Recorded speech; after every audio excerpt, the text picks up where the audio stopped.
जय हिंद फ्रेंड्स। कैसे हो आप लोग? आशा करता हूँ आप लोग ठीक होगे, अपनी तैयारी सही तरीके से कर रहे होगे। मैं आपका सचिन सर, स्वागत है आपका आर के स्टडी पॉइंट पर। जी हाँ दोस्तों, आपने देखा होगा कि हमारे द्वारा जो पॉलिटी की सीरीज चलाई जा रही है उसी के अंतर्गत ये हमारी अगली वीडियो है। इस वीडियो में मैं चर्चा करने वाला हूँ कि राज्य के नीति निर्देशक तत्व यानी कि DPSP, directive principle of state policy का जो प्रावधान दिया गया है, यानी कि कौन डीपीएसपी में कौन कौन से ऐसे महत्वपूर्ण आर्टिकल हैं जो एग्जाम के हिसाब से इंपॉर्टेंट तो है ही, बल्कि आपको अपनी पर्सनल लाइफ और पब्लिक लाइफ में आपको जानने ही चाहिए। दोस्तों इसी की चर्चा आज मैं करने वाला हूं। तो दोस्तों यदि हम बात करें, हम ज़्यादा समय नहीं गवाएंगे आपका, पहले स्टार्टिंग हम यही कर लेते हैं कि आखिर जो डीपीएसपी, दोस्तों इस वीडियो को भी स्किप मत करना। दोस्तों ये वीडियो काफ़ी इंपॉर्टेंट होने वाली है।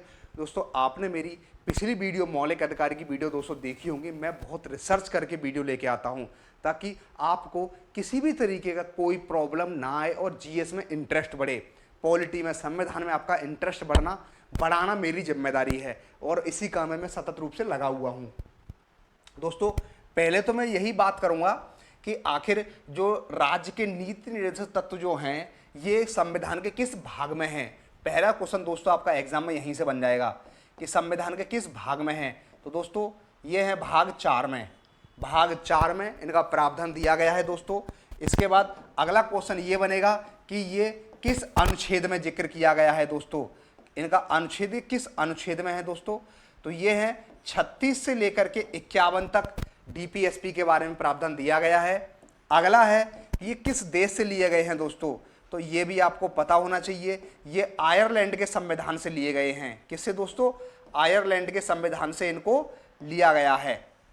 ये 3 बातें आपको पता होना चाहिए जो हर एग्जाम में आपसे पूछी जाती हैं। यानी कि ये 3 बातें आपको पता होंगी तो आप एग्जाम में क्वेश्चन सही कर पाओगे। ये सारे यहां से क्वेश्चन बनते हैं, यहां से सारे क्वेश्चन बनते हैं।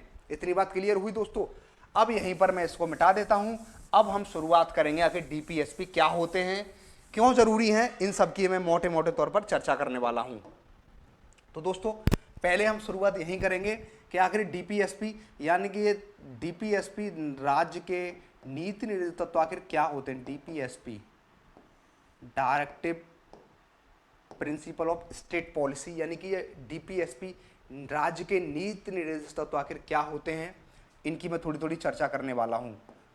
ठीक है, इससे पहले क्या होते हैं दोस्तों, इससे पहले चर्चा करने से पहले ये जान लो कि आखिर इनको संविधान में जोड़ा क्यों गया। इनको संविधान में जोड़ा क्यों गया, यानी कि इनको संविधान में जोड़ा क्यों गया। बात तो यही आती है ना, इनको जोड़ा क्यों गया, इनको जोड़ा क्यों गया, इनको जोड़ा क्यों गया। ठीक है, क्योंकि जब तक आप ये नहीं समझ पाओगे कि आखिर इनकी जरूरत क्या पड़ी थी, तब तक आप ये नहीं समझ पाओगे ये क्या होते हैं। तो दोस्तों जैसा कि आप जानते हो, हमारे देश में हमने जितने भी महत्वपूर्ण पद बनाए थे, राष्ट्रपति से लेकर प्रधानमंत्री, राष्ट्रपति, राज्यपाल, उपराष्ट्रपति, महान्यायवादी और राज्य लोक सेवा आयोग, संघ लोक सेवा आयोग, वित्त आयोग, यानी कि जितनी महत्वपूर्ण संस्था बनाई, पद बनाए दोस्तों, सबका हमने जिक्र किया था। हमने सबके बारे में जिक्र किया है कि इनके कार्य क्या होंगे, इनकी जिम्मेदारी क्या होंगी, इनकी जिम्मेदारी क्या होंगी। दोस्तों सबके बारे में हमने जिक्र किया है, यानी कि इनके कार्य क्या होंगे, जिम्मेदारी क्या होंगी, यानी कि प्रधानमंत्री का कार्य क्या होगा, राष्ट्रपति का कार्य क्या होगा, उपराष्ट्रपति का कार्य क्या होगा, राज्यपाल का कार्य क्या होगा। दोस्तों सबके बारे में हमने जिक्र किया है स्पष्ट रूप से। लेकिन दोस्तों बात फंसती है यहां आके। दोस्तों बात फंसी यहां आके कि आपने जो राज्य शब्द के बारे में चर्चा की, आपने जो राज्य बनाए हैं ना, आपने जो राज्य, दोस्तों राज्य कौन सा वाला, आर्टिकल 12 वाले राज्य की बात हो रही है। आर्टिकल 12 में क्या था, चलो मैं एक बार आपको और दोहरा देता हूं। इसमें क्या था, संसद। राज्य क्या होता है दोस्तों, संसद। और राज्य का विधानमंडल, राज्य का विधानमंडल, राज्य का विधानमंडल। दोस्तों इसको अच्छे से समझना, आज डीपीएसपी शायद आपने इस तरीके से कभी नहीं पढ़े होंगे। ठीक है, और ये पंचायतें। दोस्तों इसके बारे में मैंने बताया था कि ये हमारा ये बार बार राज्य शब्द आता है कि राज्य ये करेगा, राज्य वो करेगा। आप पढ़ोगे डीपीएसपी में तो राज्य का मतलब ये होता है संसद।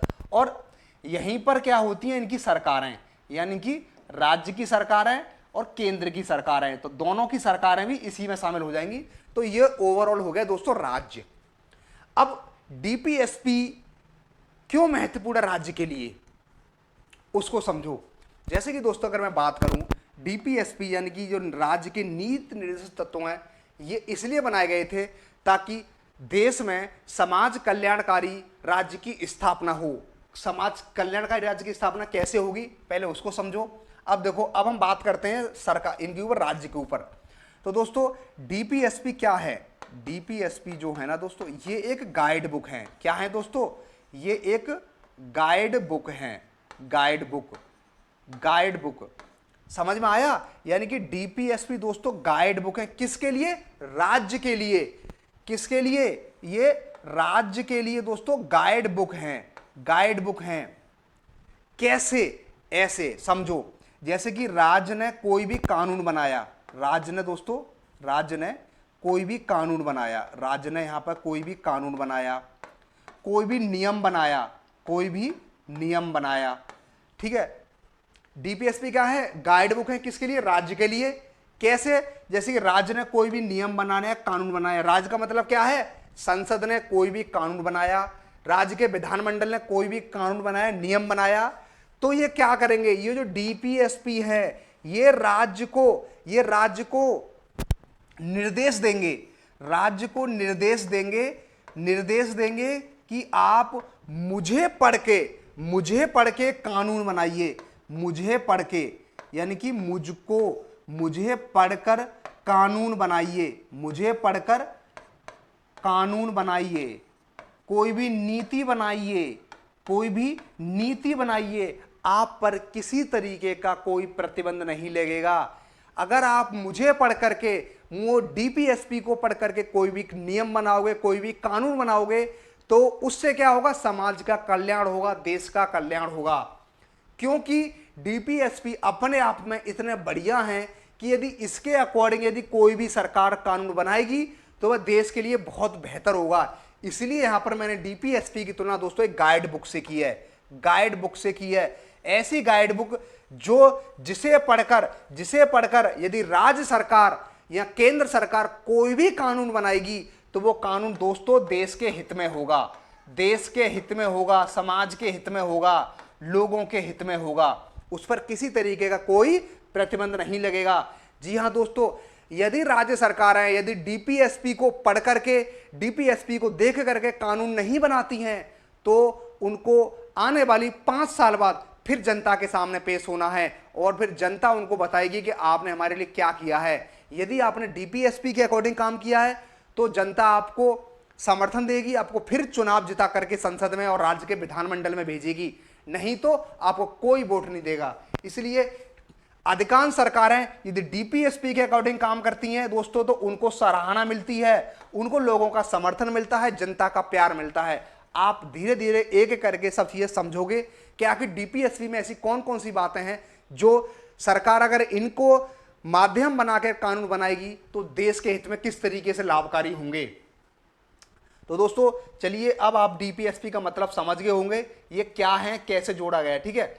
अब आते हैं बात यहीं पर अपने आर्टिकल 37 की बात करता हूं मैं। आर्टिकल 37 की बात, 35, 36 इनमें ज्यादा कुछ विशेष नहीं है। 37 कैसे इंपॉर्टेंट है इसको समझो आप। तो 37 दोस्तों इसलिए इंपॉर्टेंट है, आर्टिकल 37 क्या कहता है? आर्टिकल 37 ये कहता है कि न्यायालय द्वारा प्रवर्तनीय नहीं है किंतु यह शासन में मूलभूत हैं और विधि बनाने में इन्हें लागू कराना राज्य का कर्तव्य होगा। इसका कहने का मतलब यह है, यानी कि यदि राज्य के नीति निर्देशक तत्वों को यदि लागू नहीं कर रही है कोई सरकार तो आप कोर्ट में नहीं जा सकते। जैसे कि अब मौलिक अधिकार में आपने मेरे साथ पढ़ा होगा, यदि मौलिक अधिकारों का पालन नहीं होगा तो आप सीधे सुप्रीम कोर्ट, हाई कोर्ट जा सकते हो, लेकिन जो नीति निर्देश तत्वों में जो आर्टिकल में जो प्रावधान लिखे हुए हैं यदि इनका पालन नहीं होता है तो आप सुप्रीम कोर्ट या हाई कोर्ट नहीं जा सकते हो। हाँ, इसमें एक और बात लिखी है, यदि सरकार शासन में या कानून बनाने में इनका प्रयोग करती है तो बहुत बेहतर होगा, बहुत बेहतर होगा। यह आर्टिकल 37 कहता है दोस्तों, आर्टिकल 37 कहता है। बात क्लियर हुई? अब आर्टिकल अगले की ओर बढ़ते हैं। आर्टिकल अगला कौन सा है? अब आप आओ यहां पर, आर्टिकल 37 हमारा हो गया 38। 38 दोस्तों काफी मोस्ट इंपोर्टेंट है। 38 आर्टिकल मोस्ट इंपोर्टेंट है। 38 हो गया ना, ये आपको पता होना चाहिए 38 आर्टिकल। क्यों? क्योंकि आपसे क्वेश्चन पूछा जाएगा कि राज्य के डीपीएसपी जो हैं क्या इनको लागू ना होने पर कोर्ट जा सकते, नहीं जा सकते दोस्तों। ठीक है, अब आते हैं आर्टिकल 39A। 39A, अब हम 39A की चर्चा करेंगे। किस आर्टिकल की दोस्तों? 39 है दोस्तों। 38 इंपोर्टेंट नहीं है। 39A, अनुच्छेद 39A, इसको आपको समझना बहुत जरूरी है। इसमें एक बात की गई है मुफ्त कानूनी सहायता, यानी कि मुफ्त कानूनी सहायता का मतलब क्या होता है, इसको पहले आप समझ लिए, समझो इसको। इसमें लिखा हुआ है, ये जोड़ा गया है बाद में, यानी कि मुफ्त कानूनी सहायता। मुफ्त कानूनी सहायता, आखिर ये है क्या? मुफ्त कानूनी सहायता दोस्तों है क्या? अब इसको समझो। ये 39A में जोड़ा गया है। 44वां संविधान संशोधन हुआ था, उसके द्वारा मुफ्त कानूनी सहायता को दोस्तों जोड़ा गया है। अब दोस्तों समझो, इस आर्टिकल की जरूरत क्यों पड़ी। वही बात, हम कुछ भी पढ़ेंगे इसकी जरूरत समझेंगे कि आखिर इस आर्टिकल की जरूरत क्यों पड़ी।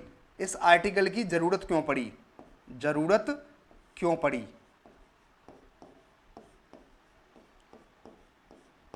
समझ में आया दोस्तों? अब मैं चर्चा करूंगा कि आर्टिकल 39A की मुफ्त कानूनी सहायता देने की जरूरत क्यों पड़ी। दोस्तों जैसा कि आपने देखा होगा, अंग्रेजों के ज़माने से ही कानून व्यवस्था में अगर किसी व्यक्ति को अगर न्याय चाहिए तो दोस्तों न्याय बहुत महंगा होता है। आप पता है, आप जाते हुए कोर्ट में, डिस्ट्रिक्ट कोर्ट में, सुप्रीम कोर्ट, हाई कोर्ट, अब किसी कोर्ट में जाते होंगे दोस्तों, न्याय बहुत महंगा होता है। न्याय बहुत महंगा होता है, तो इसीलिए आर्टिकल 39A जोड़ा गया कि जो गरीब लोग हैं, जो समाज के ऐसे लोग हैं जिनको जो न्याय तक नहीं पहुंच पाते, इनके पास ज़्यादा पैसा नहीं है, तो उनके लिए क्या होना चाहिए दोस्तों, उन्हीं के लिए आर्टिकल 39A जोड़ा गया, इसीलिए ताकि सभी के लिए न्याय की पहुंच सुलभ हो। अब दोस्तों ऐसे न्याय नहीं मिल रहा था। 1987 में संसद द्वारा एक कानून पारित किया गया और उस कानून का नाम रखा गया दोस्तों नालसा। यानी कि 1987 में संसद ने एक कानून पारित किया। ठीक है दोस्तों, उस कानून का नाम क्या रखा गया, नालसा। ये आपको पता होना चाहिए, नालसा नाम से संसद ने 1987 में दोस्तों कानून बनाया और इस नालसा कानून के तहत गरीबों को मुफ्त कानूनी सहायता मिलती है। अब मिलती कैसे, अब उसको समझो आप लोग। मिलती कैसे है, जैसे कि अगर आप पर कोई केस हो जाता है और आप गरीब हो, आप सक्षम नहीं हो, तो दोस्तों संसद ने कानून बना दिया 1987 में नालसा। अब होता क्या है इसके तहत, अब आप ये देखो, यदि आपको वकील की पड़ रही है जरूरत, तो आपको एक वेबसाइट है nalsa.government.in, यानी कि आप इस वेबसाइट पर जाके विजिट करिए, आपको एक वकील मिलेगा, आपको एक सरकारी वकील मिलेगा, जो सरकारी वकील आपकी फ्री में हेल्प करेगा, आपकी फ्री में, आपसे कोई चार्ज नहीं लेगा। nalsa.government.in पर जाइए, आप यहां पर संपर्क करिए, आप बताइए कि मैं ये मुकदमा लड़ रहा हूं और मुझे एक सरकारी वकील की आवश्यकता है। दोस्तों इस साइट पर जाकर के आप अपने वकील को हायर कर सकते हो। ठीक है, दूसरा है, ये तो हुआ सुप्रीम कोर्ट या हाई कोर्ट की बात। दोस्तों डिस्ट्रिक्ट लेवल पर, दोस्तों जिला स्तर पर भी डिस्ट्रिक्ट लीगल सर्विस अथॉरिटी से संपर्क कर सकते हो आप, वहां भी आपको जिला स्तर पर भी आपको फ्री में कानूनी सहायता मिलेगी, एक वकील आपको मिल जाएगा, दोस्तों। तो समझ में आई, 39A ने एक नालसा नाम के एक्ट को बनाया और उसके द्वारा आपको सरकारी वकील फ्री में मिल जाएगा, ताकि आप अपने केस को लड़ सको और आप पर जो मुकदमा है आप उसको जीत जाओ। अब दोस्तों आप कई लोगों के मन में ये आ रहा होगा कि आखिर ये फ्री जो वकील मिलेगा, मुफ्त में जो कानूनी सहायता मिलेगी दोस्तों, ये किसको मिलेगी? मुफ्त कानूनी सहायता क्या सबको मिलेगी? मुफ्त कानूनी सहायता किसको मिलेगी, ये भी कुछ लोगों के मन में चल रहा होगा दोस्तों। अब मैं आपको बता दूं दोस्तों, जो महिलाएं हैं, बच्चे हैं, दिव्यांग लोग हैं, ST SC इस समाज के लोग हैं, दूसरा जो सांप्रदायिक हिंसा में जिनका नुकसान हुआ है, ऐसे लोग को मुफ्त कानूनी सहायता मिलेगी सरकार द्वारा। उनको कुछ नहीं करना, nalsa.government.in पर जाकर के संपर्क करना है, जिला स्तर पर डिस्ट्रिक्ट जो लीगल सर्विस अथॉरिटी है उससे संपर्क करना है, आपको फ्री में वकील मिल जाएगा और आप अपना कानून में कोई भी कार्रवाई होगी उसको आप आगे बढ़ा सकते हो। ठीक है दोस्तों, इतनी बात क्लियर हुई। अब इसमें आपको एक आर्टिकल और पता होना चाहिए, यानी कि 39A तो आप पढ़ चुके हैं दोस्तों। अब 39D एक आर्टिकल है, इसी में जोड़ा गया है। इसमें बोला गया है समान कार्य के लिए समान वेतन, समान कार्य के लिए समान वेतन, समान कार्य के लिए समान कार्य हेतु समान वेतन। ये क्वेश्चन बार बार पूछा जाता है कि समान कार्य के लिए समान वेतन किस में है, तो दोस्तों ये 39D में है और ये DPSP का पार्ट है, यानी कि अगर समान कार्य किया है तो समान वेतन मिलेगा, चाहे महिला हो चाहे पुरुष हो या किसी प्रकार का कोई जेंडर हो, समान कार्य के लिए दोस्तों समान वेतन मिलेगा। इसमें किसी प्रकार का कोई भेदभाव नहीं किया जाएगा। अब आते हैं हम अनुच्छेद 40। दोस्तों अनुच्छेद 40 बहुत इंपॉर्टेंट है। ये क्वेश्चन तो ज्यादातर मोस्ट ऑफ द एग्जाम में पूछा ही जाता है। अधिकांश दोस्तों एग्जाम में ये अनुच्छेद 40 वाला पूछा जाता है। पहले तो यही देख लो कि इसमें क्या है दोस्तों, ग्राम पंचायतों के गठन के बारे में प्रावधान, यानी कि ग्राम पंचायतों के गठन के बारे में जो दोस्तों प्रावधान है वो अनुच्छेद 40 में जिक्र किया गया। आपसे इतना इतना पूछ लेगा। अब दोस्तों इसका थोड़ा सा एक्सप्लेन करता हूं मैं। अगर पंचायतों से संबंधित कोई भी क्वेश्चन आएगा तो आर्टिकल का आएगा, तो आर्टिकल 40 याद रखना है। और यदि किसी व्यक्ति के नाम पूछे दोस्तों आपको महात्मा गांधी टिक कर देना है। अब समझो कैसे दोस्तों, संविधान में जो पंचायतों के बारे में जो प्रावधान जोड़े जाने थे, महात्मा गांधी इसके पक्ष में बहुत ज्यादा थे। दोस्तों 1915 में जब अफ्रीका से गांधी जी लौटे तो गांधी जी के मन में यह चल रहा था कि अगर मैं बात करूं दोस्तों, जो सच्चा भारत जो है वो आज भी गांव में बसता है, यानी कि भारत में 7 लाख गांव हैं जिनमें हमारा सच्चा भारत बसता है। गांधी जी का मानना था किसी एक संस्था को शक्ति नहीं देनी है, बल्कि गांव के स्तर पर पंचायतें बना दी जाएं, यानी कि गांव के व्यक्तियों को कहीं दूसरी जगह अपना काम पड़े तो ना जाना पड़े। उनका जो कोई समस्या हो तो ग्राम के स्तर पर ही उनकी समस्या हो जाए। तो गांधी जी इस बात में पूरी तरीका से एक मत थे कि गांव स्तर पर पंचायतें होनी चाहिए। और इसी का परिणाम यह हुआ दोस्तों, गांधी जी के जीते जी तो आर्टिकल 40 डाल दिया गया, लेकिन पंचायतों को दोस्तों संवैधानिक जो दर्जा मिला था वो मिला था 73वें संविधान संशोधन 1992 में। यानी कि पंचायतों को जो संवैधानिक दर्जा मिला है, पंचायतों को दोस्तों संवैधानिक जो दर्जा मिला है, ये दर्जा मिला था दोस्तों, कब मिला था? ये दर्जा मिला था 1992 में। 1992 मिला था किस संशोधन? 73वें संविधान संशोधन से। 73वें और 74वें संविधान संशोधन से पंचायतों को संवैधानिक दर्जा दोस्तों मिला था। इतनी बात क्लियर हुई दोस्तों? तो पंचायतों के बारे में इतना आपको लगभग पता होना ही चाहिए।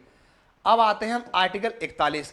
दोस्तों आर्टिकल 41 तो और इंपॉर्टेंट है। आर्टिकल 41 तो और इंपॉर्टेंट है। इसमें यह लिखा है कि कुछ दशाओं में काम, शिक्षा, लोक सहायता पाने का अधिकार, यानी कि यह कहता है कि आप राज्य ये प्रयास करेगा। अनुच्छेद 41 यहां पर आप समझो, अनुच्छेद 41 यह कहता है कि राज्य प्रयास करेगा।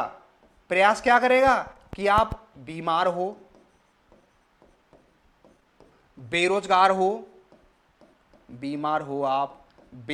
हो, ठीक है, बुढ़ापा, अगर आप बुढ़ापे में हो, यदि आप पर बुढ़ापा है, ठीक है, तो इन कंडीशन में आपको लोक सहायता दी जाएगी। लोक सहायता यानी कि सरकारी सहायता दी जाएगी, सहायता दी जानी चाहिए। यह आर्टिकल यह कहता है कि राज्य को अगर कोई भी नागरिक बीमार है, बेरोजगार है, बुढ़ापा है, तो उसको लोक सहायता देनी चाहिए राज्य के द्वारा। यह बात आर्टिकल इस बात की चर्चा करता। अब इसको समझो दोस्तों, आपने देखा होगा कि बेरोजगारी को लेकर के हर राज्य में अलग अलग पैमाने हैं। जैसे कि मैं बात करूं दोस्तों उत्तर प्रदेश की, तो दोस्तों उत्तर प्रदेश में बेरोजगारी भत्ता मिलता है, कहीं जगह मिलता है, कहीं जगह नहीं मिलता, आपको एप्लीकेशन दायर करना पड़ता है। इसके अलावा यूपी में सेवा योजना करके एक पोर्टल है, जहां पर यदि आप बेरोजगार हो तो अपना एप्लीकेशन वहां भर सकते हो। आपको कई सारे रोजगार की वहां लिस्ट आती है, वहां पर आप फॉर्म फिल कर सकते हो। इसी के अलावा बात करें बेरोजगारी में, दोस्तों हरियाणा की बात करता हूं मैं। हरियाणा स्टेट दोस्तों अपने जो देश के जो बेरोजगार व्यक्ति है, जैसे कि जिन्होंने ग्रेजुएशन कर रखा है उनके लिए 1200-1500 रुपये, और जिन्होंने पोस्ट ग्रेजुएशन कर रखा है दोस्तों उनके लिए 3000 रुपये तक की व्यवस्था कराई जाती है हरियाणा गवर्नमेंट के द्वारा। तो ये जो सब स्कीम चलाई जाती हैं बेरोजगारी को लेकर दोस्तों, ये इसी आर्टिकल के माध्यम से चलाई जाती हैं। इसी आर्टिकल को सहारा लेकर के सरकार नियम बनाती है। दोस्तों बीमारी में भी सहायता की जाती है। आप देखते होंगे यदि किसी व्यक्ति को टीबी हो जाती है दोस्तों, उस टीबी वाले व्यक्ति को अपना इलाज कराने के लिए, इलाज तो उसका फ्री होगा लेकिन उसको 500 रुपये महीने मिलते हैं सरकार द्वारा। सरकार द्वारा दोस्तों उसको 500 रुपये महीने मिलते हैं। अब बुढ़ापे की बात करें दोस्तों, आप देखते होंगे सरकार द्वारा जो वृद्ध लोग हैं जिनकी 60 वर्ष से अधिक की आयु है दोस्तों, उनके लिए 1200 रुपये 1300 रुपये महीने के हिसाब से पेंशन मिलती है। ये भी इसी आर्टिकल के माध्यम से राज्य द्वारा की जाती है। ये सब लोक सहायता होती है, यानी कि ये सरकारी सहायता होती है। यानी कि कुछ कंडीशन कैसी, बीमार है, बेरोजगार है, बुढ़ापा है, तो ऐसी कंडीशन में लोक सहायता पाने का अधिकार है देश के नागरिकों को, और ये राज्य आर्टिकल 41 का सहारा लेकर के करती है। इतनी बात क्लियर हुई दोस्तों। अब आओ आर्टिकल 42। आर्टिकल 42 ही इंपॉर्टेंट है। आर्टिकल 42 ये कहता है कि काम की न्याय संगत और मानवोचित दशाएं, काम की न्याय संगत और मानवोचित दशाएं तथा प्रसूति सहायता का उपबंध करना। आर्टिकल 42 ये कहता है कि अगर भारत का कोई भी नागरिक है, यदि वो काम कर रहा है तो उसके लिए काम करने के लिए पता कंडीशन ऐसी होनी चाहिए कि उसको किसी प्रकार की कोई दिक्कत ना हो। ऐसा ना हो कि कोई व्यक्ति ऐसी जगह काम कर रहा हो जहां तो ना उसको रोशनी का, यहाँ तो ना तो सूर्य का प्रकाश जा रहा हो, ना हवा जा रही हो, लेकिन मजबूरी में उसे काम करना पड़ रहा है क्योंकि वो पेट की भूख बहुत बुरी होती है।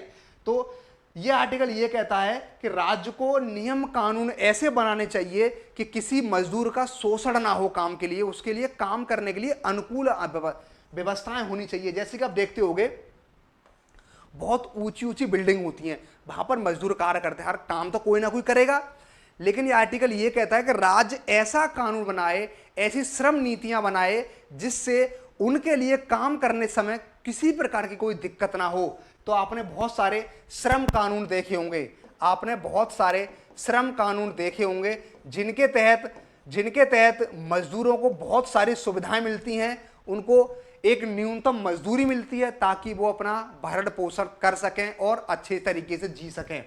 इसमें एक चीज और है, प्रसूति सहायता, यानी कि प्रेगनेंसी के दौरान, इसका मतलब होता है प्रसूति सहायता का मतलब होता है, आपने देखा होगा यदि कोई लेडीज ठीक है, अगर उनका प्रेगनेंसी होती है, इनको कोई बच्चा पैदा होता है, तो उस दौरान उनको सरकार द्वारा छुट्टी मिलती है और बहुत सारी स्कीम चलाई जाती हैं कि इनके लिए 2 महीना की छुट्टी, 3 महीना की छुट्टी भी मिलती है, ताकि जब तक इनका बच्चा छोटा है, स्तनपान जब तक कराएं तब तक ये काम अपना घर से कर सकती हैं। इसके लिए राज्य कानून बनाता रहता है ताकि प्रसूति सहायता के लिए भी कानून बनाया जाए और मजदूरों के लिए काम की न्याय संगत व्यवस्था हो। यह आर्टिकल स्पष्ट रूप से कहता है कि ऐसा काम करना चाहिए, ऐसी नीतियां बनानी चाहिए ताकि लोगों को किसी प्रकार की कोई दिक्कत ना हो। अब आता है आर्टिकल 43। दोस्तों आर्टिकल 43 ये कहता है कि जो मजदूर हैं अगर वो जब भी कोई काम करें तो उनका उसमें पार्टिसिपेशन होना बहुत जरूरी है। और दूसरा, इसमें कुटीर उद्योगों को बढ़ाने का प्रयास किया गया है, यानी कि राज्य सरकार या फिर केंद्र सरकार ऐसे कानून बनाए जिससे गांव के स्तर पर छोटे छोटे उद्योग लगें। जैसे कि आप देखते होंगे बहुत सारे, जैसे कि मटका बनाने का काम है, तो छोटे छोटे बहुत सारे काम हैं, जिससे क्या होगा, जिससे लोग अपनी आजीविका चला सकें, अपना भरण पोषण कर सकें और अपने घर से ही कुछ ना कुछ रोजगार जनरेट कर सकें। यह आर्टिकल 43 कहता है और इसी के तहत सरकार बहुत सारी स्कीम बनाती है। जैसे कि आपने देखा होगा जो रोड की पटरी पर जो रेहड़ी ढकेल वाले होते हैं उनको सरकार 10-10 हज़ार रुपये दे रही थी, 15-15 हज़ार रुपये दे रही थी, ताकि आप अपना कोई भी काम स्टार्ट कर सको, आप अच्छे किसी से आपको कर्ज लेना ना पड़े, आपसे कर्ज लेना ना पड़े, आप छोटे छोटे स्तर पर कोई भी काम कर सको। तो आर्टिकल 43 इसी बात की जिक्र करता है। आर्टिकल 43 दोस्तों इसी बात की जिक्र करता है। अब है आर्टिकल 44। दोस्तों आर्टिकल 44 सबसे विवादित आर्टिकल है। यह कहता है एक समान नागरिक संहिता, यूनिफॉर्म सिविल कोड की बात करता है। यूनिफॉर्म सिविल कोड के बारे में आपने खूब पढ़ा होगा, यूसीसी, यूनिफॉर्म सिविल कोड। दोस्तों ये बहुत महत्वपूर्ण है। अब इस आर्टिकल की जरूरत क्या है, इस पर सरकार सबसे ज्यादा ध्यान क्यों दे रही है वो समझिए। दोस्तों मैं आपको थोड़ा सा एग्जाम्पल समझाता हूं। जैसे कि आपने देखा होगा हमारे देश में सभी धर्मों के लिए एक कानून नहीं है, हर धर्म के लिए अलग अलग कानून है। मुस्लिमों के लिए अलग पर्सनल लॉ है, हिंदुओं के लिए अलग पर्सनल लॉ है, सिख धर्म के लिए अलग कानून है, ईसाई, पारसी, मतलब इन धर्मों के लिए सबके लिए अलग अलग कानून है। अब प्रॉब्लम क्या आ रही है दोस्तों, प्रॉब्लम ये आ रही है, जैसे कि यहां पर एक एग्जांपल से आप समझिए कि एक समान, ये आर्टिकल 44 एक समान नागरिक संहिता क्यों होनी चाहिए, यानी कि सभी देश के सभी नागरिकों पर एक ही कानून लागू होना चाहिए। इसका मतलब ये होता है एक ही कानून, यानी कि देश के सभी नागरिकों पर एक ही कानून लागू होना चाहिए, एक ही कानून लागू होना चाहिए। ये कहता है ये आर्टिकल, देश के सभी नागरिकों पर एक ही कानून लागू होना चाहिए। अब इसको समझो एग्जाम्पल से। दोस्तों अब देखो ये एक है हिंदू परिवार, दोस्तों ये है एक हिंदू परिवार, और एक है ये दोस्तों मुस्लिम परिवार। एक क्या है दोस्तों, ये मुस्लिम परिवार, एक हिंदू परिवार है, ये है एक मुस्लिम परिवार। अब इन दोनों परिवारों को दोस्तों बच्चा गोद लेना है। अब दोनों परिवारों को दोस्तों क्या, इनको बच्चा गोद लेना है, इनको गोद लेना है दोस्तों बच्चा। अगर आर्टिकल 44 लागू हो गया तो दोनों के लिए एक ही कानून काम करेगा। लेकिन वर्तमान में क्या है, अगर हिंदू परिवार किसी बच्चे को गोद लेगा तो उसके लिए अलग कानून है, उसके लिए दोस्तों अलग कानून है। मुस्लिम परिवार बच्चा गोद लेगा तो इसके लिए अलग कानून है, इसके लिए अलग कानून है। ऐसे ही यदि संपत्ति के बारे में बात करें, यदि संपत्ति का बंटवारा करना है, संपत्ति का बंटवारा करना है तो भी हर धर्म के लिए अलग अलग कानून है, यानी कि मुस्लिम कानून अलग है, हिंदू कानून अलग है। संपत्ति के मामले, विवाह के मामले में यदि किसी हिंदू का विवाह होगा तो उसके लिए हिंदू विवाह अधिनियम 1955 है, ठीक है। ऐसे मुस्लिम का अपना पर्सनल लॉ है, तो अलग अलग कानून है। तो सरकार कोशिश क्या कर रही है दोस्तों, सरकार कोशिश ये कर रही है कि आर्टिकल 44 को लागू कर दिया जाए। आर्टिकल 44 को लागू कर दिया जाएगा तो आप किसी भी जाति के हो, आप किसी भी धर्म के हो, आपका कोई भी लिंग है, यानी कि अब स्त्री हो या पुरुष हो, सभी पर एक ही कानून लागू होगा, सभी पर एक ही कानून लागू होगा। किसी का कोई भी पर्सनल कानून नहीं होगा, ना हिंदुओं का अलग कानून होगा, ना मुस्लिमों का अलग कानून होगा, ना सिख, ईसाई, पारसी, किसी का कोई कानून होगा, सभी के लिए एक ही कानून होगा। अब दोस्तों इसका प्रभाव क्या पड़ेगा अगर ये आर्टिकल 44 लागू हो जाता है। हालांकि सरकार पूरी कोशिश कर रही है।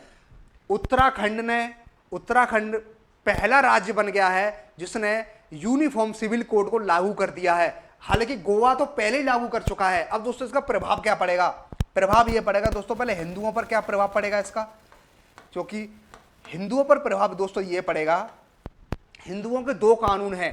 पहला तो है हिंदू विवाह अधिनियम, हिंदू विवाह अधिनियम 1955, यह है हिंदू विवाह अधिनियम 1955, और हिंदू उत्तराधिकार अधिनियम 1956, हिंदू उत्तराधिकार अधिनियम 1956। ये क्या है, यानी कि हिंदुओं का विवाह होगा तो इस कानून के तहत होगा, और पिता की संपत्ति का जो उत्तराधिकारी बनेगा वो इस कानून के तहत बनेगा। तो दोस्तों आर्टिकल 44 जब लागू हो जाएगा तो इनमें संशोधन किया जाएगा। ये दोस्तों इनको खत्म नहीं, इनको संशोधन किया जाएगा, और संशोधन ऐसा किया जाएगा ताकि सभी कानून एक जैसे हो जाएं। ये तो हिंदुओं का हो गया दोस्तों। अब मुस्लिमों पर क्या प्रभाव पड़ेगा, मुस्लिमों पर प्रभाव यह पड़ेगा दोस्तों, क्योंकि मुस्लिमों के दोस्तों कानून है शरीयत कानून, मुस्लिम पर्सनल लॉ शरीयत कानून है उनके। तो दोस्तों उनके कानूनों में भी दोस्तों संशोधन किया जाएगा, उनके कानूनों में संशोधन किया जाएगा और संशोधन करके कानून ऐसा बनाया जाएगा जो सभी के लिए समान हो, जो पूरे देश में समान हो। ऐसे ही हिंदुओं के लिए, मुस्लिमों के लिए, सिखों के लिए, पारसियों के लिए, सभी के लिए कानून एक समान होना चाहिए दोस्तों, यह आर्टिकल 44 कहता है। हालांकि ये लागू होना बहुत जरूरी है और शायद अभी जो सरकार बनती है तो ये कानून लागू हो भी सकता है दोस्तों। अब आता है आर्टिकल 45। दोस्तों आर्टिकल 45 सिंपल ये कहता है कि जिन बच्चों की 6 वर्ष से कम की आयु है उन बच्चों को प्रारंभिक शिक्षा मिलनी चाहिए, यानी कि उनको कम से कम एलिमेंट्री एजुकेशन, उनको कक्षा 1 से लेकर के 5 तक की पढ़ाई तो होनी ही चाहिए। यह आर्टिकल 45 कहता है। बस इसे आपको इतना याद रखना है। 45 क्या कहता है कि 6 वर्ष से कम आयु के बच्चों को प्रारंभिक बचपन की देखभाल और शिक्षा का उपबंध राज्य को करना चाहिए। इतना आर्टिकल ये कह के खत्म कर देता है बात को। अब आता है आर्टिकल 46।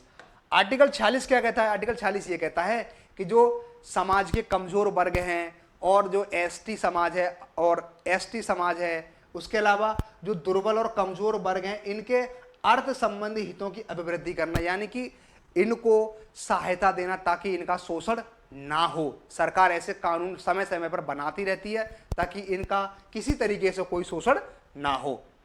अगला है आर्टिकल 47। 247 काफी इंपॉर्टेंट है। इंपॉर्टेंट कैसे है?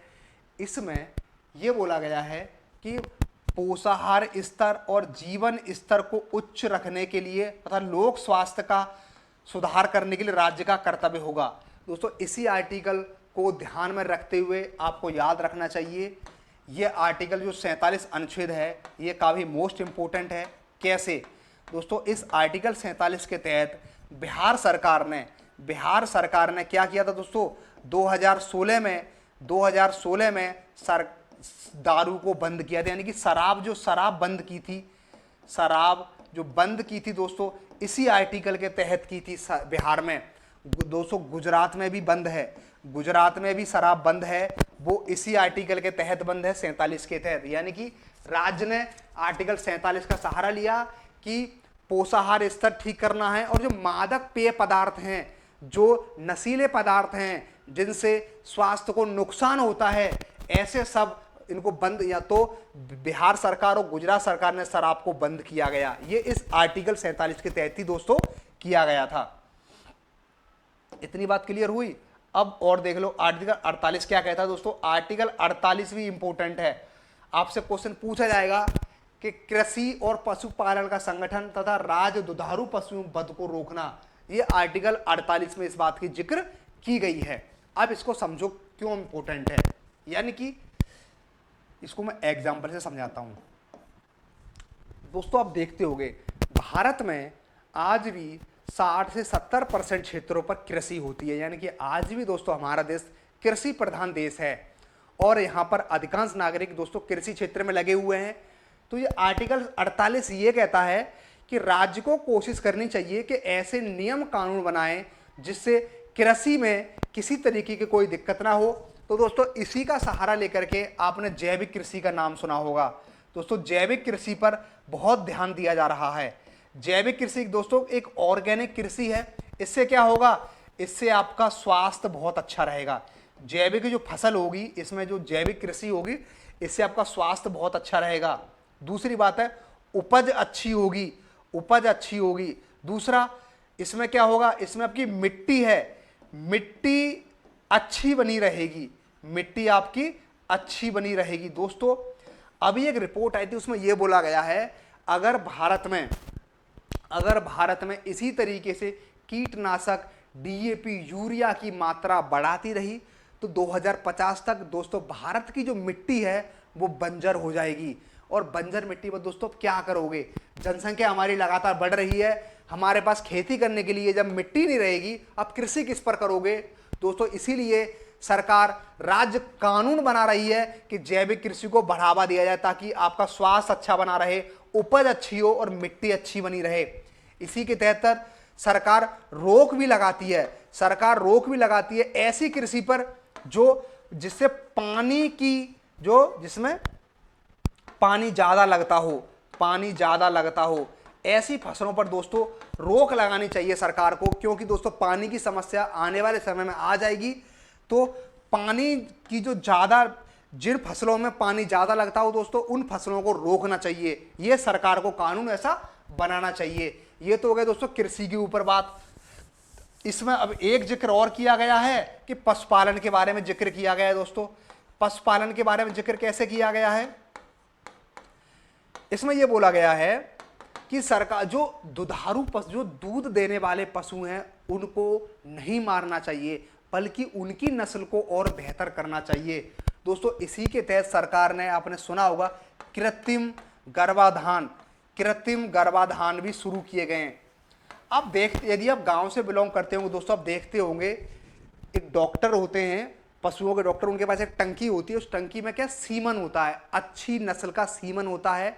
तो वो गाय भैंस में उसको सीमन डाल देते हैं ताकि अच्छी नस्ल का पशु बने, अच्छी नस्ल का पशु बने, ताकि इनको काटना ना पड़े, इनको किसी को बेचना ना पड़े। यानी कि नस्ल को बेहतर करने के लिए, नस्ल को बेहतर करने के लिए कृत्रिम गर्भाधान जैसे सरकार द्वारा लगातार दोस्तों कार्यक्रम चलाए जा रहे हैं।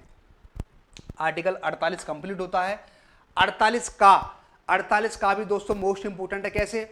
राज्य देश के पर्यावरण के संरक्षण तथा संवर्धन और वन तथा वन्य जीवों की रक्षा करने का प्रयास करेगा। यानी कि आर्टिकल 48 का यह कहता है कि राज्य कोशिश करेगा कि पर्यावरण का संरक्षण करे, वन और वन्य जीवों की रक्षा करे। दोस्तों इसी का प्रभाव दोस्तों क्या था, आप एग्जाम्पल के तौर पर देख सकते हो। पर्यावरण संरक्षण अधिनियम आया, पर्यावरण संरक्षण अधिनियम 1972 आया, 1972 आया। और वन्य जीवों के लिए भी आया दोस्तों, वन्य जीवों के लिए भी आया था वन्य जीव संरक्षण अधिनियम 1986, वन्य जीव संरक्षण अधिनियम 1986। तो दो कानून बने इसी 48 कहा के तहत। पर्यावरण संरक्षण अधिनियम आया और वन्य जीव संरक्षण अधिनियम 1986 आया कि पर्यावरण को संरक्षण करिए, वन्य जीवों को मत मारिए, अवैध शिकार मत करिए, इनकी तस्करी मत करिए, इनका शोषण मत करिए। इसलिए ये कानून लाए गए। अब 49 ये कहता है कि राज्य राष्ट्रीय महत्व के संस्मारक हैं, स्थान हैं और वस्तुओं का संरक्षण करेगा। यानी कि जो राष्ट्रीय महत्व के दोस्तों जो स्मारक हैं, संस्थान हैं और जो राष्ट्रीय महत्व की वस्तुएं हैं, इनका संरक्षण करना चाहिए। दोस्तों इसी के लिए आप देखते होंगे, मैं एग्जांपल बताता हूं। आप कभी म्यूजियम गए होंगे, दोस्तों, तो उस म्यूजियम में बहुत सारी हमारी प्राचीन काल की बहुत सारी वस्तुएं रखी हैं, उनका संरक्षण किया जा रहा है किस आर्टिकल 49 के तहत। और दोस्तों आप देखते होंगे लाल किला है, कुतुब मीनार है और हमारी बहुत सारी शैक्षणिक संस्थान हैं, बहुत सारे मंदिर हैं राष्ट्रीय महत्व के। इनका सरकार समय समय पर संरक्षण करती रहती है, नीतियां बनाती रहती है, स्कीम लागू करती रहती है ताकि इनका किसी प्रकार से कोई नुकसान ना हो। अब आता है आर्टिकल 50। इसका कहता है कार्यपालिका का न्यायपालिका से पृथक्करण। यानी अब दोस्तों इसको थोड़ा समझ लो आप लोग। दोस्तों कार्यपालिका का कार्य क्या होता है, ये क्यों बोला गया है कि कार्यपालिका से न्यायपालिका का पृथक्करण होना चाहिए? दोस्तों कार्यपालिका का काम होता है दोस्तों कानून को लागू करना, ये होता है दोस्तों कार्यपालिका का काम। वहीं दोस्तों न्यायपालिका का काम क्या होता है? न्यायपालिका का काम क्या होता है दोस्तों? न्यायपालिका का काम होता है कानूनों की वैधता की जांच करना, कानूनों की वैधता की, यानी कानून सही है या सही नहीं है, यानी कि इनकी वैधता की जांच करना। कानूनों की वैधता की जांच करने का काम किसका? न्यायपालिका का दोस्तों। इसीलिए कार्यपालिका अलग होनी चाहिए, न्यायपालिका अलग होनी चाहिए। क्यों? सोचो आप, कानून भी लागू कार्यपालिका कर रही है और न्यायपालिका भी एक है, तो लागू कर दिया कार्यपालिका ने, ठीक है, और कानून की जांच कर दी न्यायपालिका ने, तो दोनों में अंतर कैसे होगा? यदि दोनों भाई हैं, अंतर कैसे? इसलिए ये काम अपना अलग करे और ये अपना काम दोस्तों अलग करे। इसलिए कार्यपालिका का न्यायपालिका से पृथक्करण होना चाहिए। लास्ट है, राज्य अंतर्राष्ट्रीय शांति और सुरक्षा का प्रयास करेगा। यानी कि आप देखते होंगे भारत सरकार के जो महामहिम है, प्रधानमंत्री है, राष्ट्रपति हैं, जब हमारे पड़ोसी देश में या फिर किसी भी अन्य देश में किसी तरीके का कोई प्रॉब्लम आती है, कोई आतंकवादी हमला होता है, तो हमारे देश के प्रधानमंत्री, राष्ट्रपति वहाँ जाके विजिट करते हैं और कोशिश करते हैं कि शांति बनी रहे और सुरक्षा देने का भी प्रयास करते हैं ताकि किसी प्रकार की कोई दिक्कत ना हो। यह आर्टिकल दोस्तों 51 कहता है। तो दोस्तों डीपीएसपी को दोस्तों मैंने एक ही वीडियो में कंप्लीट किया है। इस वीडियो को आप एक बार देखिए और अपनी समझ को बेहतर करिए। जय हिंद दोस्तों।